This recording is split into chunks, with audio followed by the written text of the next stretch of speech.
네, 일단은 여기 5단원이고요. 마지막 단원이거든요. 그래서 부동산 감정평가 이론입니다. 감정평가라는 것 자체가 이제 부동산을 어떻게 이제 가격을 매길 것이냐라는 건데요. 뭐 잠깐 조금 더 부수적인 얘기를 해드리자면 감정평가를 왜 하냐면요. 대부분 대출 때문에 합니다. 제가 그때도 말씀드렸지만 이게 부동산이라는 건 대출을 내주려면 이 가격이 얼마인지를 알아야 뭐 LTV를 하던 DTV를 우리가 계산할 수가 있거든요. 그렇기 때문에 요거 자체가 얼마의 값어치를 띠는지를 알아야지 그거에 관련돼서 대출을 나가기 때문에 대부분 감정평가사들이 그래서 제가 은행으로 영업 뛴다고 말씀드렸잖아요. 그래서 그런 것들도 있고 혹은 또 언제 쓰면 우리 경매 있잖아요. 경매에서 감정평가 가격이라고 나오잖아요. 그래서 감정평가 가격에도 그런 것들이 필요하기 때문에 경매한다든지 아니면 우리 공법에서 수용 방식 배우셨죠? 수용할 때도 이걸 얼마에 수용할지에 대해서 감정평가하는 것들이 다 모두 다 포함이 됩니다. 그래서 약간 감정평가사들이 이렇게 부동산 투자를 많이는 안 한다고 해요. 왜냐면 하다 보면은 이 가격이 얼마인지 알기 때문에 살 수가 없대요, 시세로는. 그렇기 때문에 그렇게 투자를 안 한다고도 하더라고요. 어쨌든 그래서 감정평가라는 건 이 부동산의 값어치를 평가하는 일입니다. 근데 그 값어치를 평가하는 일에는 여러 가지 방식이 있는데 그 중에서 저희가 기초과정 때 배우는 거는 원가 방식 하나를 거의 배우게 되죠. 그래서 원가 방식을 보시면 원가 방식 같은 경우는 대상 물건의 재조달 원가에 감가 수정을 해서 대상 물건의 가액을 산정하는 방법이거든요. 말 그대로 내가 얼마에 샀냐가 중요하다는 거예요. 얼마에 샀냐? 얼마에 사서 얼마에 팔았냐? 요게 이제 중요하다는 거죠. 그래서 이 얼마에 샀냐라고 했을 때 그 얼마에 샀냐를 우리가 재조달 원가라고 얘기를 합니다. 좀 쉽게 말씀드리면 얼마에 샀냐는 거예요.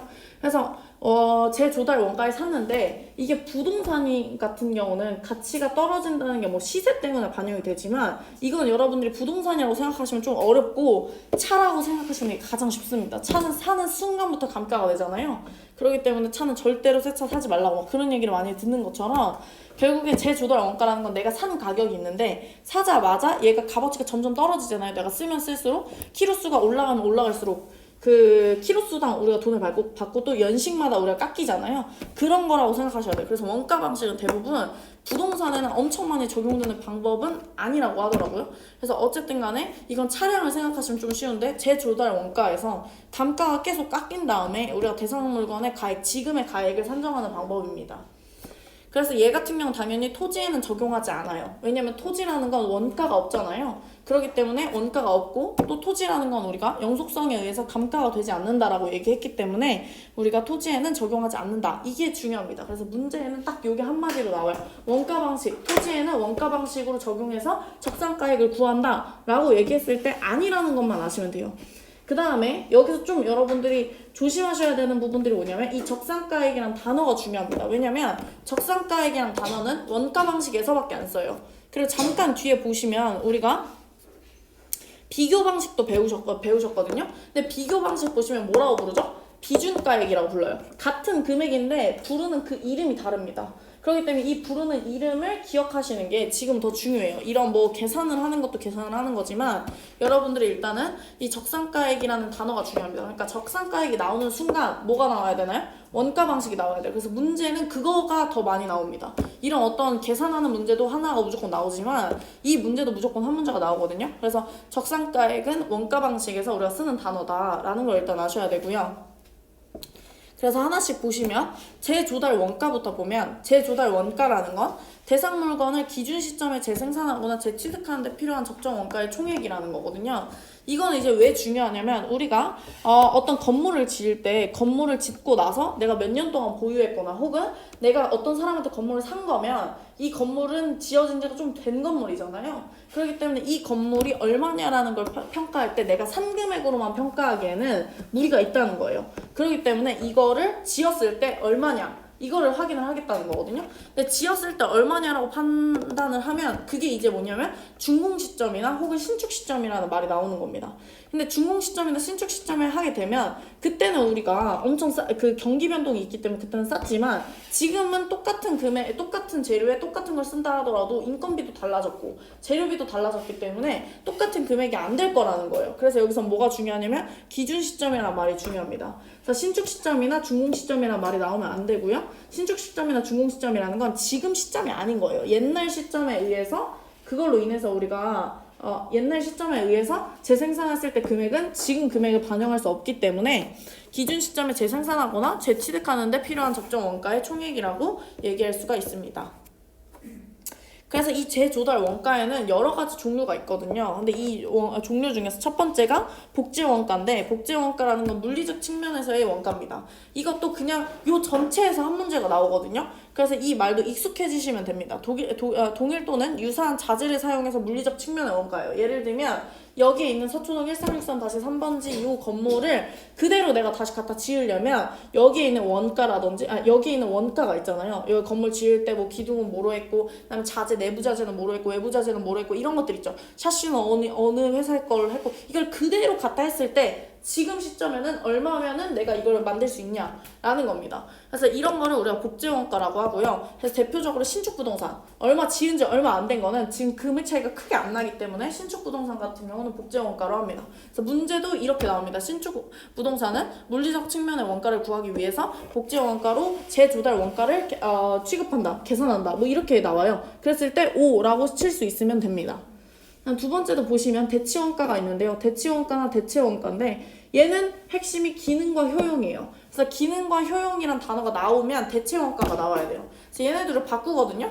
예를 들면은 기능과 효용을 갖는 효용 측면의 원가를 우리가 복지원가라고 부른다라고 했을 때 X를 치실 수 있으면 되는 겁니다. 그래서 대체원가라는 건 이 기능과 효용, 그러니까 굳이 여기에 있는 샤시 회사나 혹은 내부자재, 외부자재가 똑같지 않아도 이 기능을 할 수 있는 똑같은 건물, 이 똑같은 평수 정도에 있는 그 건물을 지었을 때는 얼마면 되겠느냐라는 걸 계산하기 때문에요. 대체 원가가 대체적으로 복지 원가보다 싼 경우도 있어요.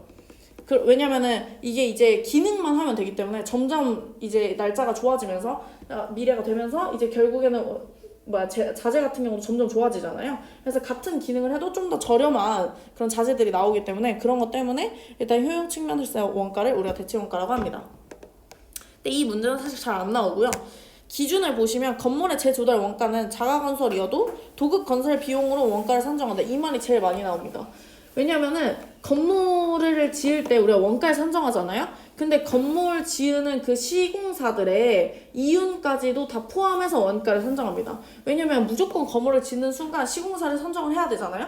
그럼 시공사들 같은 경우는 무조건 그 이윤을 먹겠죠. 왜냐면 이윤을 안 먹으면 이걸 아무도 공사를 안 하잖아요. 그렇기 때문에 이거는 이윤까지 포함해서 원가를 산정합니다. 이게 무슨 말이냐면 예를 들면 내가 내 건물을 지어요. 내 땅에다가 내 건물을 짓는다 하더라도 내 건물을 지었을 땐 나는 이윤을 안 먹잖아요. 그런다 하더라도 이윤을 산정해서 그 다음에 포함시켜서 원가를 산정한다는 거예요. 왜냐면 예를 들면 이런 거거든요.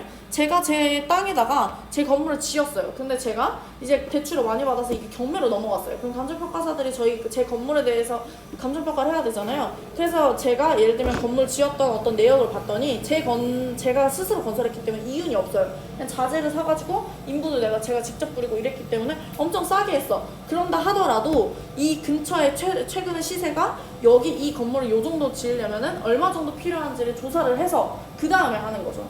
그렇기 때문에 여기 같은 경우는 수급인 적정 포함이라는 건 도급 건설 비용으로 원가를 산정한다는 겁니다. 그 다음에 토지의 재조달 원가는 원가법을 적용하지 않기 때문에 당연히 구할 수가 없습니다. 그 다음에 산정 방법 같은 경우는 총 가격 적산법, 부분별 단가 적산법, 그 다음 단위 비교법, 변동률 적용법이죠? 말이 잘 안 되네요. 변동률 적용법인데 이거는 산정 방법은 지금 모르셔도 돼요. 왜냐면 이거는 계산할 때가 중요하거든요. 그래서 제가 이제 단위 비교법하고 변동률 비교법 같은 경우는 오늘 그 기출문제에 나온 게 약간 요런 느낌입니다. 그래서 이거는 제가 좀 이따 풀 때 말씀을 드리고요. 이거는 뭐 계산식이 따로 있지가 않아요. 그러니까 이런 게 약간 좀 애매한 건데 우리가 여기 위에서 보시면 재조달한 원가 빼기 감가누계액은 적산가액이라고 했으니까 이 식이 있으면 식 그대로 쓰면 참 좋겠지만 문제는 감가누계액을 어떻게 구하는지 이런 것들을 안 알려줘요. 그렇기 때문에 이런 것들은 문제를 풀면서 여러분들이 이런 것들은 어떻게 구하더라 라는 거를 익숙해지실 수밖에 없습니다. 이런 거 문제 풀 때 해야 되는 거지 뭐 이거를 개념 이론 때 감가누계액은 이런 조항들이 나오니까 이런 것들은 무조건 이렇게 나누시고 이런 것들 안 알려줘요. 그렇기 때문에 그런 것들은 여러분들 문제 풀면서 익숙해지셔야 되고요. 마지막에 보시면 감가 요인을 보면 취득일부터 그 다음에 시간의 경과나 사용으로 인해서 경제적 가치 및 효용이 감소되는 요인을 우리가 감가 요인이라고 하는데요. 물리적 감가, 기능적 감가, 경제적 감가, 법률적 감가인데요. 이것도 이 말 자체가 중요하지 않고요. 이건 다 계산 문제로 나오는데 다 알려줍니다. 물리적 감가가 얼마, 기능적 감가가 얼마, 경제적 감가가 얼마 이런 걸 다 알려주기 때문에 이런 것들은 여러분들이 이렇게 내용만 여기서 우리가 뺄 거다라는 거 정도만 아시면 될 것 같아요. 그래서 이건 제가 문제를 풀 때 좀 이따 말씀을 드리겠습니다. 그래서 넘어가면 이게 감가수정과 감가상각이라는 말이 있거든요. 이거는 무조건 나와요. 감가수정하고 감가상각이. 왜냐면 여러분들 감가상각은 마음에 뭔가 많이 들어봤기 때문에 익숙하신데 감가수정은 익숙하지가 않거든요. 그렇기 때문에 꼭 요거는 확인을 하셔야 됩니다. 그래서 얘 같은 경우 보게 되면요. 일단 감가수정 같은 경우는 감정평가 이론에서 나오는 거예요. 그러니까 쉽게 생각하시면 같은 개념인데 다르게 적용을 해요. 그러니까 개념 자체는 똑같은데 빼는 거에 그 항목이라고 그러죠? 항목이 조금 다를 뿐입니다. 그래서 일단 처음에 보시면 기준 시점에서 현존 가격에 적정화를 해서 경제적 가치를 산정하는 게 감가수정입니다. 그래서 감가수정은 일단 기본적으로 경제적 가치를 다 산정하는 데 목표가 있고요. 감가상각 같은 경우는 회계 처리하는 데 익숙하는 거예요. 그러니까 말 그대로 감가상각은 목표가 기업이 자기네들이 다음에 이 똑같은 물건을 사기 위한 돈을 확보해 놓는 게 목표입니다. 무슨 말씀인지 아시겠어요? 그러니까 내가 이 지금 기계를 쓰고 있는데 이 기계가 없으면 안 돼요. 그럼 내가 만약에 다음번에 기업에서 그 기계를 사야 되잖아요. 다시 이게 만약에 고장나면 사야 되는데 그 살 돈을 확보해 놓는 거에 목표가 있는 거예요. 감가상각비를 하는 이유가. 왜냐하면은 얘 같은 경우 예를 들면은 지금 우리가 생각하는 뭐 에어컨이나 이런 거는 사실 큰 금액이 얼마 안 되지만 예를 들면 제가 저번에도 말씀드렸지만 제가 음식 공장할 때 그 해썹 인증 받으려면 1억이 넘거든요. 근데 1억이라는 돈이 갑자기 이게 고장 났어요. 그럼 내가 이걸 싹 다 다시 재정비를 해야 돼요. 근데 갑자기 1억이라는 돈을 가져올 수가 없잖아요. 그렇기 때문에 미리 회계 처리상 1억이라는 돈을 확보해 놓기 위해서 그렇기 위해서 하는 게 이제 감가상각입니다. 그렇기 때문에 목표가 일단 다르다는 게 일단 알면 사실 그 뒤 밑에 내용은 똑같거든요. 근데 수정이라는 건 사실 명확하게 말하면 목표가 좀 달라요.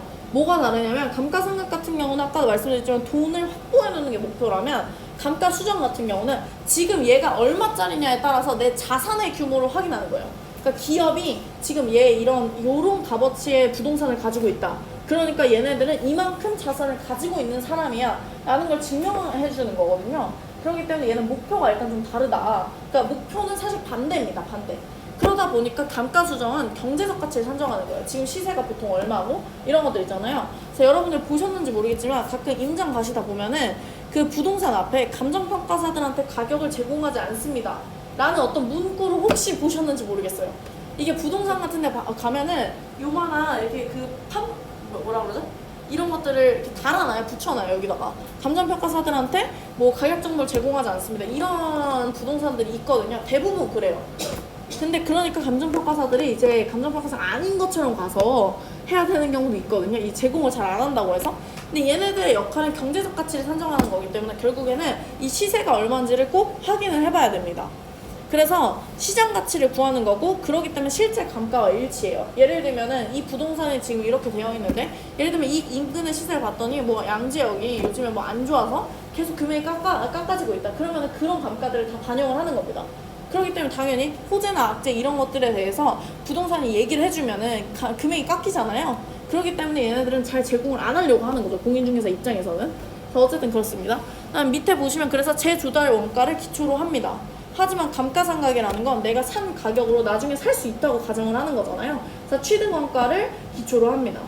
그다음 밑에 보시면 경제적 내용 연수를 기초로 하는 것도 어떻게 보면 당연한 거죠. 왜냐면 얘를 지금 여기서부터 할 때 얘가 얼마나 값어치가 있는 물건이냐가 중요한 거고요. 감가상각이라는 건 값어치고 자시고 간에 내가 지금 얘를 쓸 수 있느냐 혹은 다음에 내가 살려면 돈이 얼마 필요하느냐 이게 중요한 거거든요. 그래서 어쨌든 그렇습니다. 그리고 밑에 보시면 관찰 감가법을 인정합니다. 관찰 감가법을 인정한다는 건 말 그대로 가서 관찰을 한 다음에 시세를 우리가 조사하는 것도 명확하게 말하면 관찰하는 거거든요. 관찰을 해서 그런 것들 인정하지만 감가상각을 인정하지 않아요. 왜냐면 얘는 회계 처리가 중요한 거기 때문에 이게 실제로 그랬든지 안 그랬든지 나중에 돈만 확보하면 됩니다. 그렇기 때문에 감가상각은 결국에는 관찰 감가법을 인정하지 않아요. 그다음 잔가가 감가수정 같은 경우는 물건마다 다르지만 감가상각 같은 경우는 거의 다 동일합니다. 그래서 그렇게 계산을 하고요. 그다음 시장성을 고려하고 그다음에 그 상각은 당연히 시장성을 고려하지 않습니다. 어떻게 보면 이 밑에 말들은 다 거의 비슷한 내용이거든요. 그리고 마지막에 보시면 감가수정 같은 경우는 경제적 감가 요인을 당연히 취급해야겠죠. 왜냐면 경제적으로 얘가 얼마나 값어치 있는 물건이냐를 따지는 거기 때문에. 그래서 그렇습니다. 그래서 감가수정과 감가상각은 무조건 문제가 나온다 라고 생각하시면 될 것 같고요. 그래서 감가수정에 대해서 좀 더 자세히 보면 감가수정은 우리가 계산을 할 때 어떻게 계산을 하냐면 내용연수에 의한 방법이 있고 관찰감가법이 있고 그 다음에 분해법이 있습니다. 근데 얘 같은 경우는 내용연수에 의한 방법이 가장 많이 나오기 때문에 왜냐면 관찰감가법이나 이런 것들은 계산 문제를 낼 수가 없어요. 그렇기 때문에 내용연수에 의한 방법밖에 안 나옵니다. 그래서 내용연수에 의한 방법을 보시면 정액법과 정률법이 있는데 정액법과 정률법은 맨날 둘 중에 하나 문제가 나와요. 그렇기 때문에 여러분들이 꼭 확인을 하셔야 되고 이것도 기출문제가 엄청 많습니다. 제가 오늘 낸 거는 이제 정액법만 배우셨기 때문에 정액법만 제가 넣어놓은 거거든요. 그래서 보시면 대상 부동산의 감가 행태가 매년 일정액씩 감가된다는 가정하에 내용연수로 평분해서 매년의 상가액을 삼는 방법이거든요. 그래서 이 말은 무슨 말이냐, 결국에 매년 감가액을 계산을 할 때에는 재조달 원가에서 잔존가액을 빼고 그 다음 경제적 내용연수로 나누겠다는 겁니다. 그래서 이거는 이 공식을 외우셔야 돼요. 외우시는 게 가장 빠릅니다. 그리고 그래서 제가 좀 이따 할 때 요거 공식을 하면서 설명하면서 제가 다시 할게요. 감가 누계액 같은 경우는 매년 감가액 곱하기 경과연수가 되게 되어 있습니다. 그래서 이거는 좀 이따 제가 계산할 때 좀 더 자세히 설명을 드리겠습니다. 그 다음에 보시면 두 번째 방식이 이제 비교 방식이 나옵니다. 뒷장에 나와 있죠?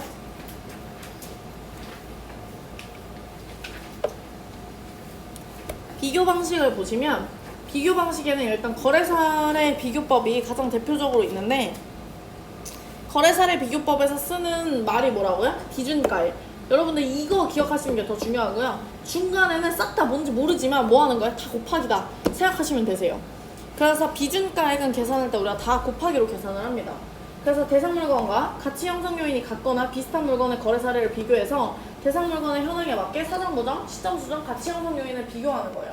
좀 쉽게 말씀드리면 사정 보정이라는 거는 이 사정에 대한 보정치를 낮추는 거예요. 예를 들면은 이 거래 사례 비교법이라는 건 항상 표준지를 선정하거든요. 표준 건물을 선정합니다. 표준 건물이라는 건 예를 들면 이런 거예요. 그 아파트가 있는데 한 아파트에 여기에 어떤 한 세대를 내가 지금 검정평가를 하고 싶어요. 거래사례 비교법 같은 경우는 이 전체 건물 중에 대표성을 띌 만한 한 세대의 값어치를 조사하는 거예요. 예를 들면은 일단 1층부터 15층까지 있는 건물인데 1층을 조사를 하면 이 1층을 표준지라고 조사를 하게 되면 안 되겠죠.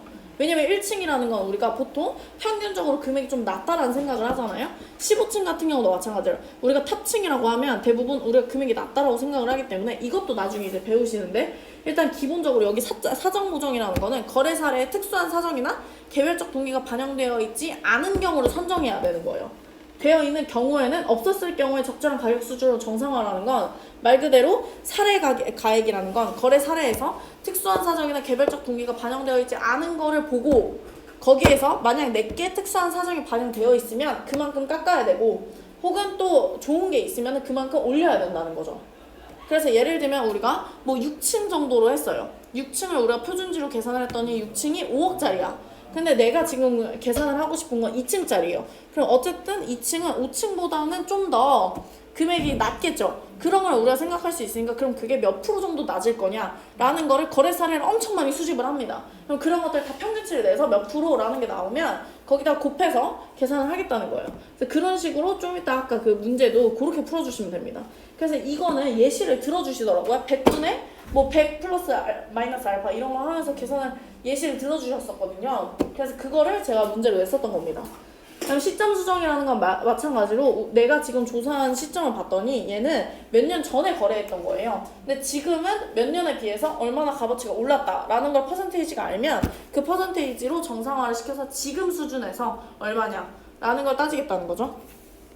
그다음 마지막에 가치 형성 요인의 차이가 있는 경우 대표적으로 이제 지역 요인이라든지 아니면 개별 요인이다. 이런 거 같은 경우는 문제에서 다 알려줘요. 지역 요인이 몇 프로 우세하다, 몇 프로 열세하다 이런 것들 알려주거든요. 그래서 그런 것들은 그것만큼 플러스 마이너스를 해주시면 됩니다. 순수익을 보시면요. 세 번째 보시면은 수익 방식을 보시면 이제 원가 방식이랑 두 번째 비교 방식, 세 번째가 수익 방식이거든요. 여기서도 수익 방식에서는 뭐라고 부르냐면요. 수익가액이라고 부릅니다. 그러니까 이게 말이 다 다르거든요. 근데 예를 들면은 비교 방식에서 수익가액이라고 쓴다라고 하면 틀리는 거예요. 대부분 이걸 크로스로 많이 내거든요. 그 말 문제 같은 경우는. 그렇기 때문에 말 문제 하실 땐 그것만 확인을 일단 하시면 됩니다. 그래서 수익환원법 같은 경우는 일단 수익가액이라고 얘기를 하고요. 수익가액은 환원이율분의 순수익입니다. 그래서 순수익 계산하는 거를 옆에 보시면 총수익에서 총비용을 빼야 우리 순수익이 나오겠죠? 그래서 그거를 환원이율로 나누게 되면 우리가 수익가액을 계산할 수 있고요. 환원이율 자체를 또 구하라고 문제가 나와요. 근데 환원이율은 제가 낸 문제에는 이미 계산이 되어 있는 문제였고 얘 같은 경우 지금 계산이 안 되어 있는 문제이기 때문에 계산 안 되어 있는 문제 같은 경우 계산까지 해주셔야 됩니다.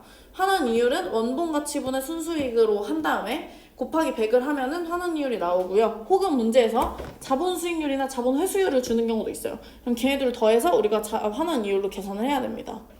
그래서 우리가 문제를 한번 보시면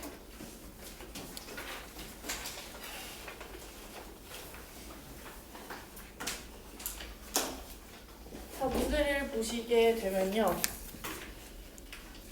일단은 26번부터 보겠습니다. 26번 보시면 준공후 10년이 경과한 건축면적 400제곱미터의 주택이 있는데요. 기준 시점 현재 재조달 원가는 100만원입니다. 근데 경제적 내용연수는 40년이고요. 내용연수가 만료할 때 잔가율은 0%입니다.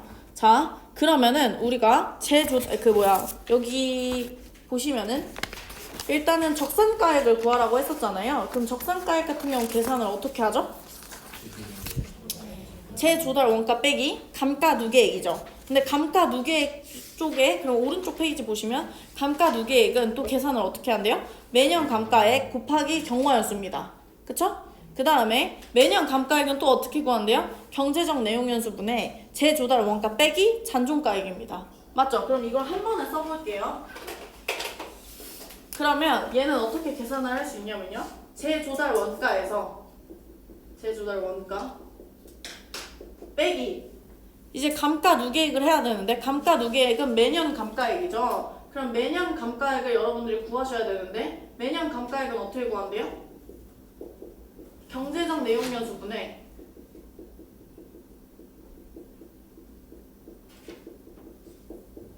위에는 뭐죠? 재조달 원가 빼기 잔존가액 곱하기 감가 경과연수죠. 이렇게 되죠? 이게 적산가액입니다.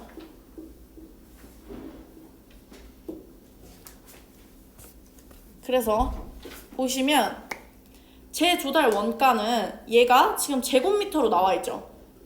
그쵸? 여러분들 여기 그 페이지 보시면 원가 방식 페이지 보시면 밑에 그 단위 비교법 보시면은 제곱미터당 금액이라고 나왔잖아요. 그럼 제곱미터당 얼마냐를 따지는 거죠. 그럼 얘는 재조달 원가 같은 경우는 지금 총 건축 면적이 얼마죠? 400제곱미터죠. 근데 제곱미터당 재조달 원가가 얼마래요? 100만 원이라고 했거든요. 그럼 재조달 원가는 또 어떻게 구하냐면 얘는 400제곱미터 곱하기 얼마죠? 100만 원 하는 겁니다. 이게 일단 재조달 원가가 되는 거예요.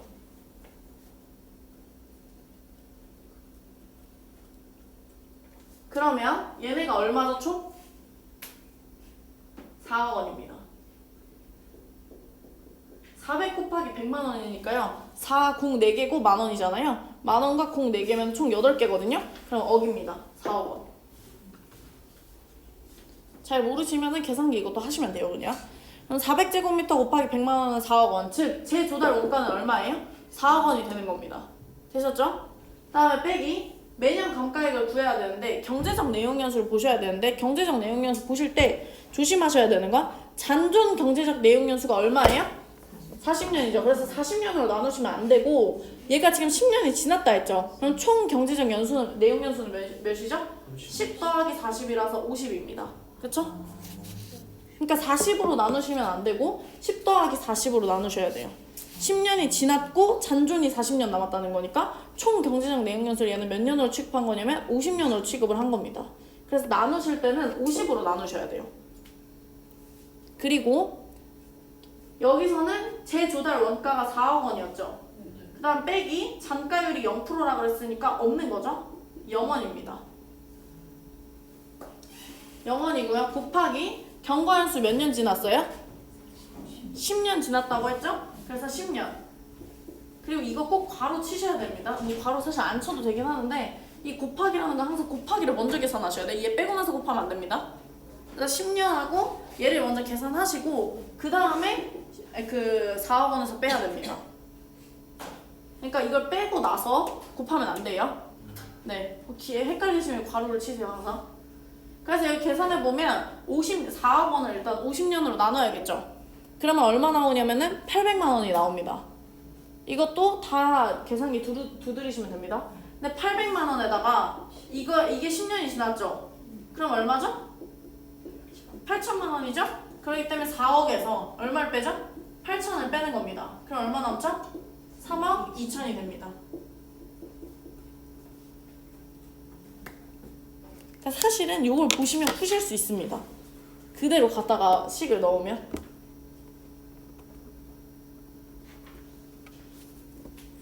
자, 그렇다면 시간을 드릴 테니 27번을 보면서 한번 다시 풀어보세요. 이 공식 그대로 갖다가 쓰시면 됩니다.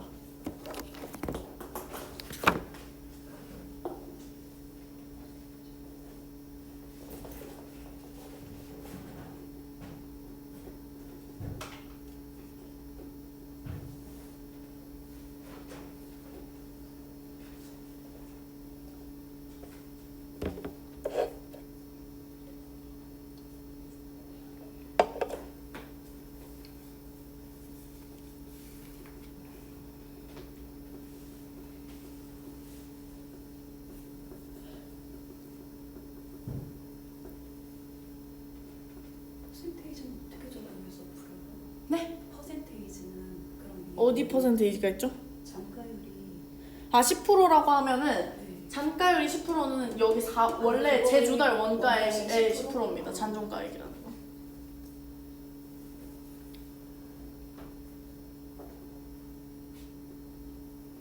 여기 위에다가 제가 써놓을게요. 잔존가액은 제조달 원가 곱하기 잔가율입니다.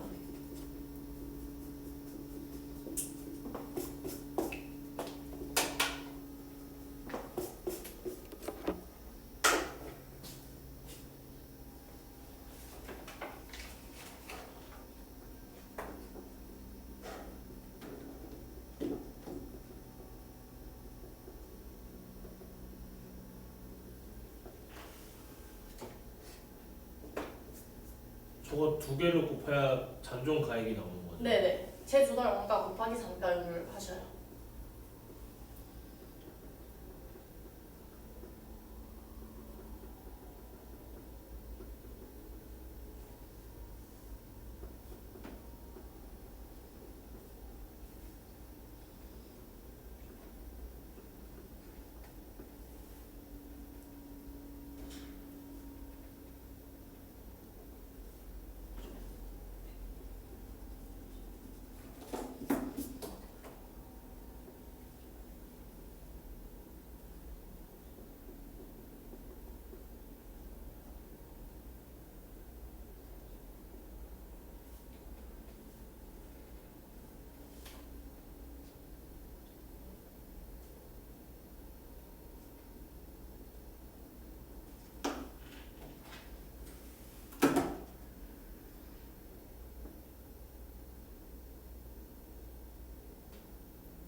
그럴 리가. 경제적 내용 연수 30%만 나눈 거예요. 네.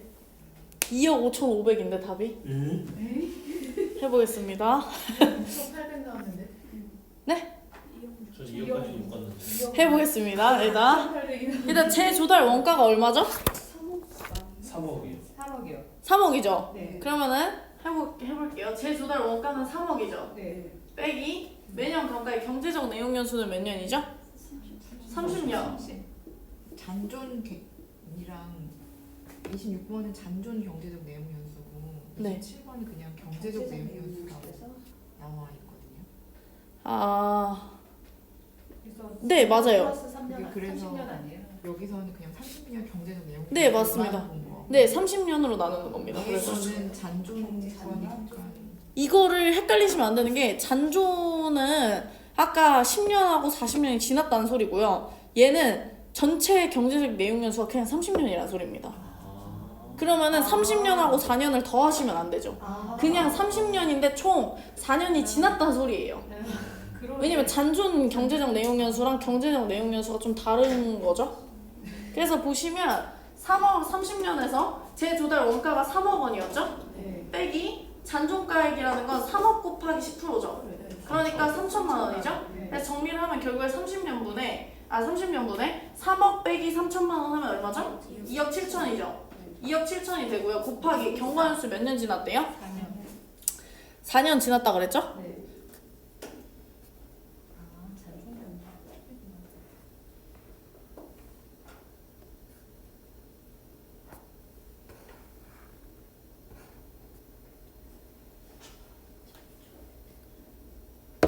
네. 4년인데 이거 혹시 계산해 보시면 얼마 나오세요? 3,060?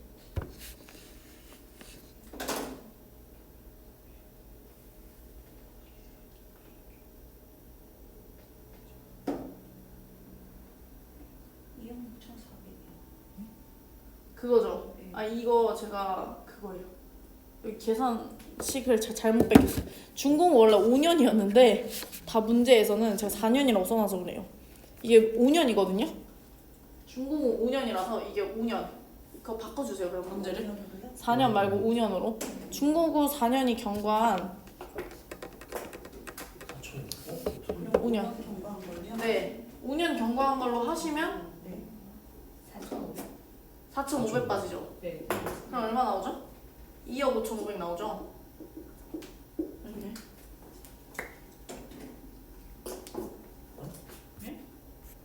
아니요, 다 합쳐서 4,500 아니에요. 네, 다 해서 5 다 해서 5 곱해서. 네. 5 4,500만 원. 3억에서 빼면 3억에서 4,500만 원 빼면 3억에서 4,500만 원 빼면 2억 5,500이잖아요. 네네. 2억 5천 원. 아, 3억에서 4,500만 원이 말이 안 되잖아요. 남은 계산. 네. 4,500만 원 빼면 2억 5,500. 잔존 경제적 내용 연수는 경과한 그거랑 합해서 하고 플러스 해야 되고 얘는 그냥 그냥 경제적 경제적 연수라고 했기 연수니까요. 때문에 전체 경제적 연수가 무조건 30년이다. 그러면 그러니까 지금 현재에서 남아 있는 게 40년이고 네. 그 말인 거죠. 잔존 경제적 내용 연수는 네. 지금부터 40년 40년이 남아있다. 그전 거를 더하는 더해야죠. 거고 네. 그냥 경제적 내용 연수는 30년이다 한 거는 전체가. 그냥 다 네, 처음부터 전체가. 그러니까 그러니까 앞에 잔존이 있는지 없는지 확인하셔야 되는 거죠. 그럼 이 문제는 이 두 가지 무형밖에 없는 네, 거예요? 없어요. 잔- 정액법은. 잔존이 있냐 없냐. 네, 네.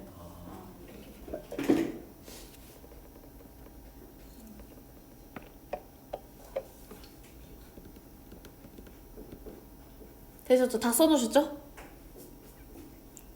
네.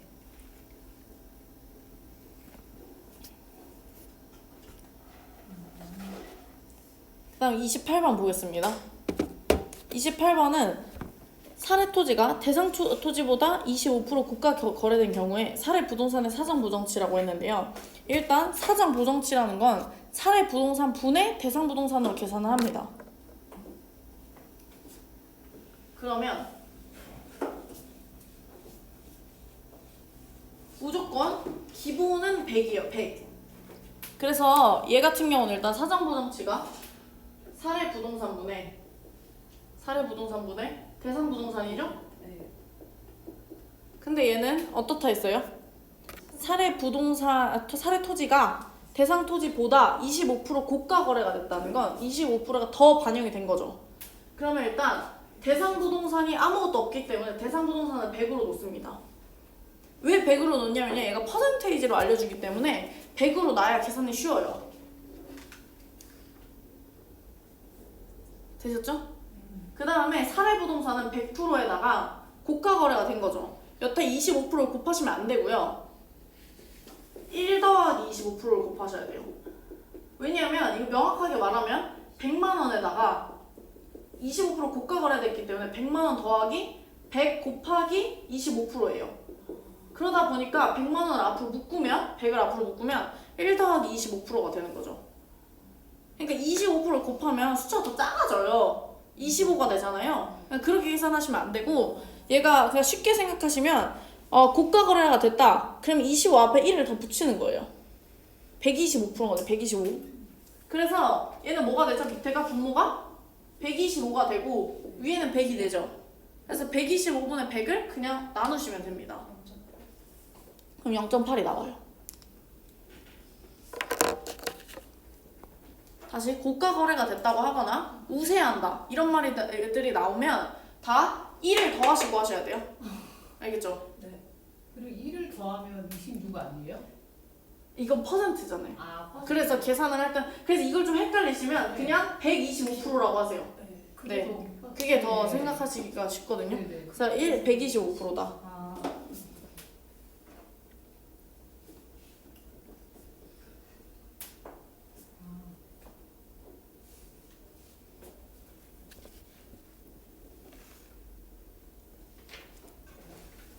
그럼 저 위에가 120은 저 밑에도 120인가요?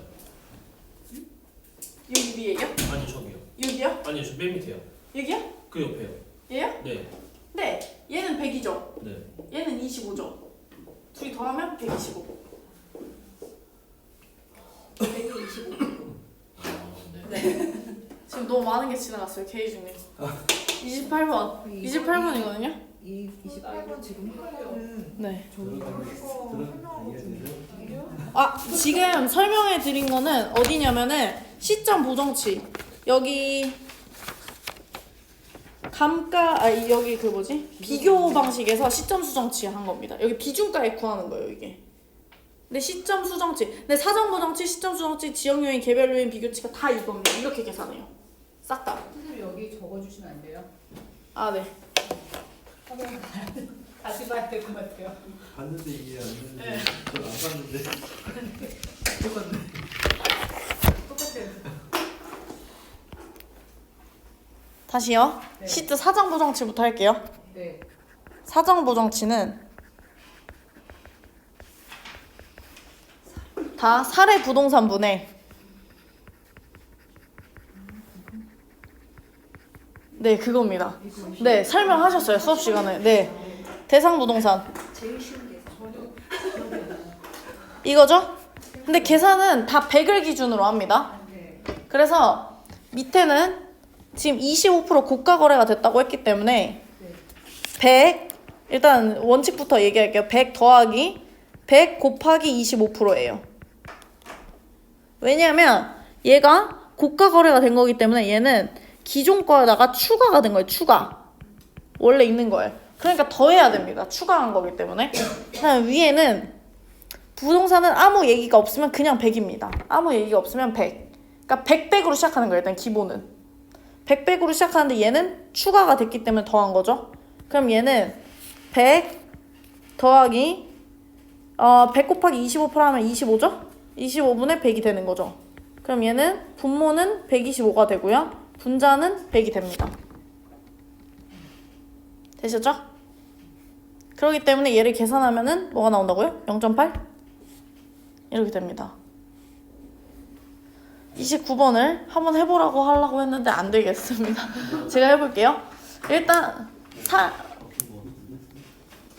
되셨나요?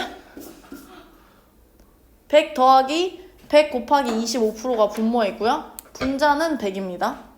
그래서 분모는 100 더하기 25분의 100이기 때문에 125분의 100입니다.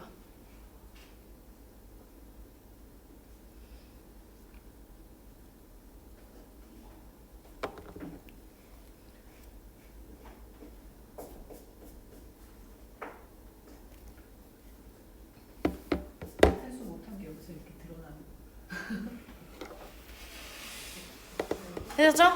29번 해볼게요. 얘는 개별 요인 비교치라는 건 다 같은 말이에요. 사정 보정치, 개별 요인 비교치는 싹 다 똑같이 계산합니다. 그러면 얘도 결국에는 사례 부동산분의 뭐 하는 거죠? 대상 부동산 하면 됩니다. 자, 다 100부터 시작하시는 거예요. 기억부터 할게요. 기억 쓰겠습니다. 가로 폭 구조의 상태 이런 거 중요하지 않아요. 대상 부동산이 5% 우세야 돼요. 우세라는 건 더 좋은 거잖아요. 플러스입니다. 플러스. 자, 그러면은 네, 맞아요. 100 더하기 명확하게 말하면 100 곱하기 5%입니다. 되셨죠? 밑에는 아무것도 없죠? 그러니까 그냥 100. 원래는 저렇게 계산해야 되는 거예요? 네, 원래는 이거죠. 아 그래요? 네, 그냥 저 우세하길래 저는 105라고 그냥. 맞아요. 그렇게 하셔도 돼요. 그건 이제 약간 좀 빠르게 풀라고 하는 거고요. 원칙은 이겁니다. 100 더하기 100 플러스 5%다. 왜냐면 이게 지금 추가가 된 거잖아요. 우세한다는 말을 여기다 이렇게 넣어준 거예요. 다음 니은 할게요. 니은은 어쩌고저쩌고 하면서 대상 부동산이 3% 뭐 하대요? 열세죠. 열세는 뭐 하는 거예요? 깎이는 거죠. 깎이는 거.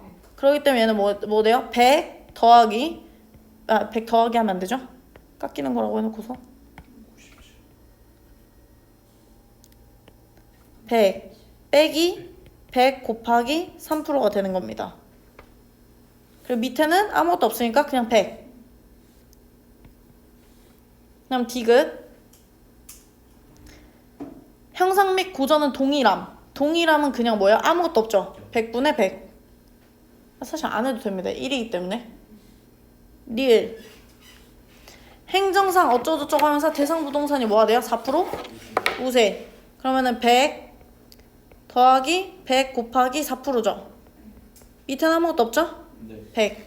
그래서 얘네들을 싹 다 뭐 하는 거죠? 곱하기. 아까 뭐라 그랬냐면요. 비중가액은 싹 다 곱하기 한다 그랬죠. 싹 다 곱하기입니다. 그러면은 얘 다 곱하면 얘는 100분의 105고요. 105 곱하기 100분의 97 곱하기 1이죠. 얘는 100분의 104. 그래서 이걸 다 곱하셔서 계산기를 두드리시면 어쩌고저쩌고 하고 나옵니다. 1.05. 네, 1.05924 나오죠?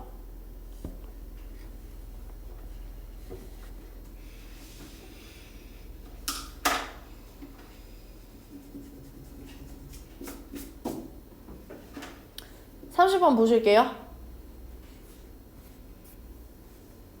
30번은 얘가 수익 환원 방법을 이용해서 수익가액을 구하면 어떻게 되냐? 그럼 여기 3번 수익 방식 하는 겁니다. 수익 방식은 일단 수익가액을 구할 건데요. 수익가액은 어떻게 구하죠? 여기 공식 있습니다. 환원 이율분의 순수익 곱하기 100이죠? 근데 이거를 순수익을 우리가 바로 계산할 수 없기 때문에 환원 이율분의 총 수익 빼기 총 비용이죠. 100을 곱하진 않는데 100을 왜 곱했죠? 100 아니고요. 이겁니다. 환원 이율분의 순수익은 환원 이율분의 총수익 빼기 총비용이죠. 그러면 환원 이율은 알려주셨죠? 7%. 그럼 얘 쓸 때 뭐라고 쓴다고요? 0.07이라고 쓰셔야 돼요. 네. 그 다음에 총수익은 얼마래요? 100만원 빼기 총비용은 얼마래요? 30만원. 그렇기 때문에 얘는 뭐가 되죠? 0.07분의 70이 되겠죠? 그래서 이거를 나누시면 됩니다. 그럼 얼마가 나오죠? 1000만원 하고 나오네요.